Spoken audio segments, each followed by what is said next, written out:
Coca-Cola spends enormous sums on advertising each year, but they never focus solely on selling their products. They sell a concept: happiness, harmony, togetherness. However, some believe this is just a way to distract from the serious allegations they face. The company has been accused of causing diseases, environmental disasters, worker exploitation, and much more. Get ready to embark on a journey through the history of Coca-Cola, spanning 3 centuries. We'll explore how this company managed to become one of the most famous brands in the world, and at what cost. It's clear that you don't build an empire just by selling sweet water if you don't tell people. Coca-Cola gives you that refreshing new feeling, but how did this popular drink truly begin? In the 1880s, resistance to doctors grew, and people started using home remedies. Numerous entrepreneurs seized this opportunity and began creating medicines that claimed to cure various diseases, but were, in reality, dangerous and ineffective concoctions. With no regulations, they could claim their products had health benefits. One of the popular medicines was Vin Mariani, which contained wine and cocaine, and claimed to cure all sorts of illnesses if consumed 3 times a day. One of the drink's admirers was John Pemberton, a war veteran who had survived serious injuries but developed a morphine addiction. When he discovered Vin Mariani, Pemberton became addicted to it, believing it helped him overcome his morphine dependency. In 1884, Pemberton started making his own version of the drink, which he called French wine coca. However, a year later, with the emergence of laws prohibiting alcohol, Pemberton had to remove the alcohol and replace it with carbonated water. Unfortunately, the drink became bitter, so Pemberton added a lot of sugar to improve the taste. For the drink's new name, his bookkeeper, Frank Robinson, suggested Coca-Cola. Although the company later claimed the name meant nothing, it actually referred to 2 key ingredients: the coca nut, which contains caffeine, and coca leaves, which contain cocaine. By 1929, Coca-Cola would find a way to remove all active substances from coca leaves, but at the time, no one worried about the cocaine. While Pemberton continued to struggle with his health and addiction, tweaking the drink's formula, sales were slow. Although early advertisements claimed Coca-Cola was beneficial for headaches and stomach problems, sales did not significantly improve. Eventually, in 1888, Pemberton passed away, never knowing that his creation would become one of the most famous brands in the world. Shortly before his death, Pemberton sold the company for $2,300 to an ambitious workaholic, Asa Candler. Candler began buying the remaining shares from other individuals to gain full control of the company. It was later revealed that Candler may not have acquired all the shares as he claimed, as some documents contained forged signatures. However, this remained unresolved since Candler burned the company's original records, likely to cover his tracks. By the 1890s, Candler was fully in charge of Coca-Cola. To boost the drink's popularity, he started placing advertisements on billboards, signs, and even farms. One of the smartest marketing moves was sending out free coupons for Coca-Cola to top pharmacy customers. The idea was to offer people a free trial of the drink and turn them into loyal buyers. Over time, Candler realized that advertising Coca-Cola as a medicine was a flawed strategy. Instead, he began marketing it as a delicious and relaxing beverage for everyone.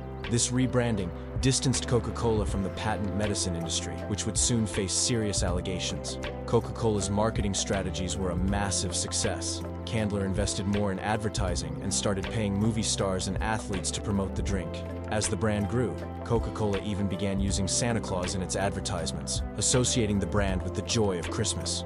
One of Candler's most significant moves came when 2 lawyers proposed bottling Coca-Cola. Although Candler thought the idea was expensive and complicated, the lawyers offered to cover all the costs. Candler agreed and granted them exclusive bottling rights for just $1. As we know today, bottling Coca-Cola became a huge success and a major revenue source for the company. At the start of World War II, it was announced that sugar would be rationed. However, Coca-Cola made an absurd claim that it should be exempt from sugar rationing because Coca-Cola was an essential product during wartime. Even more absurdly, the government accepted this request. This was largely due to Coca-Cola spending vast sums on lobbying the government and funding numerous studies to convince officials of the benefits of Coca-Cola. The company argued that Coca-Cola would boost morale and provide energy support for soldiers. Eventually, the US government agreed to appoint a Coca-Cola executive to the rationing board, who then secured an exemption for Coca-Cola from sugar rationing, while all other companies had to reduce their sugar usage during the war. But Coca-Cola didn't stop there. The company president publicly vowed, "We'll make sure every soldier in uniform gets a bottle of Coca-Cola for 5 cents, no matter where they are, no matter how much it costs our company." By selling Coca-Cola at such a low price, the company would lose money on every bottle sold. Despite this, the decision was absolutely brilliant. First, in the eyes of the public, especially the soldiers, a strong connection was formed between Coca-Cola and the war effort. This helped Coca-Cola gain enormous public support and goodwill from millions of Americans. Coca-Cola took advantage of this moment to launch new wartime ads, showcasing soldiers with bottles of Coca-Cola. Behind the scenes, the company struck a deal with the government to obtain funds for setting up Coca-Cola bottling plants overseas. They claimed this would spread American culture and boost soldiers' morale. But in reality, some of the taxpayer money funded Coca-Cola's international expansion. During the war, 64 Coca-Cola bottling plants were established around the world, mostly funded by the government. The technicians who installed these plants were considered just as vital as those who repaired tanks and planes. With Coca-Cola now available to soldiers wherever they were around the world, they began sharing the drink with local populations, helping the company expand into even more countries. Soldiers were so grateful for Coca-Cola, which became a symbol of home amid the horrors of war, that they became the biggest advocates for the brand. The US military practically became Coca-Cola's sales force, introducing the drink to new people wherever they went. So, while the war had a devastating effect on most companies and people, Coca-Cola spread faster than ever across the globe. Today, only 2 countries in the world do not sell Coca-Cola: Cuba and North Korea.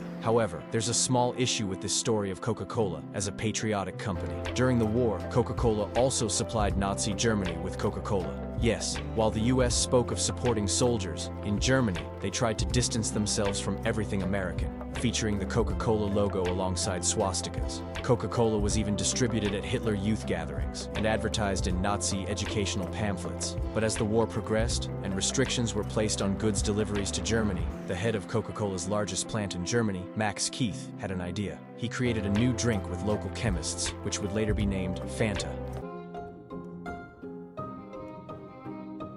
Coca-Cola claims that its greatest secret is the formula for the drink, which is kept in a high-security vault. However, the truth is that the formula is not that secret. You can even find it on Wikipedia. Coca-Cola's success has very little to do with the formula itself. You can create a similar product, but you'll never be able to compete with them. One of Coca-Cola's strategies is called from cradle to grave, meaning the company tries to make people their consumers from the earliest age. For example, they sign exclusive contracts with schools, paying them to sell only their products. This strategy allows them to familiarize children with their drinks from a young age. Additionally, Coca-Cola uses collectible items, Christmas advertisements, and even product placements in movies to connect the brand with young minds. In the 1980s, the company faced criticism for the negative health effects of sugary sodas, including obesity, diabetes, and dental problems. Coca-Cola has also faced contamination issues. In Belgium and France in 1999, over 100 people fell ill from the drinks, leading to a product recall. In India, the company was accused of polluting groundwater, which ruined agriculture in some regions. The company has also been involved in controversies related to workers in Latin America. Some reports claim that employees at Coca-Cola plants were intimidated and mistreated, particularly those who tried to form unions. However, the company remains dominant, thanks to its marketing strategies and ability to minimize the impact of negative reports. Critics often point out that its success comes at the cost of ethical and environmental consequences. In 1933, Coca-Cola had the opportunity to buy Pepsi for only $50,000, but declined. Instead, they attempted to sue Pepsi for using the word cola in their advertisements, but the court ruled that cola is a common term. This led to a continuous rivalry between the two brands. In 1975, Pepsi launched the Pepsi Challenge, where people tasted 2 drinks without knowing which was which. The results showed that more people preferred Pepsi's taste, which led to a steady decline in Coca-Cola's market share. Faced with the problem, Coca-Cola decided to change its formula. The new recipe was popular in tests, but when it was introduced, there was public outcry. People mass complained, wrote letters, and boycotted. Instead of helping, the new Coca-Cola just angered customers who felt it was a betrayal. People didn't want a new taste. They wanted the symbol of stability and tradition that Coca-Cola represented. Under pressure, Coca-Cola reverted to the original recipe, renaming it Coca-Cola Classic. Suddenly, anger turned into joy, and sales drastically increased. Although some speculated that it was all carefully planned, the truth is that the new Coca-Cola was a massive mistake. However, that mistake helped people realize how much they loved the original, which solidified brand loyalty. In the end, Coca-Cola's success isn't due to the taste, but because of the image they created, a symbol of joy, family, and friendships, maintained through constant advertising.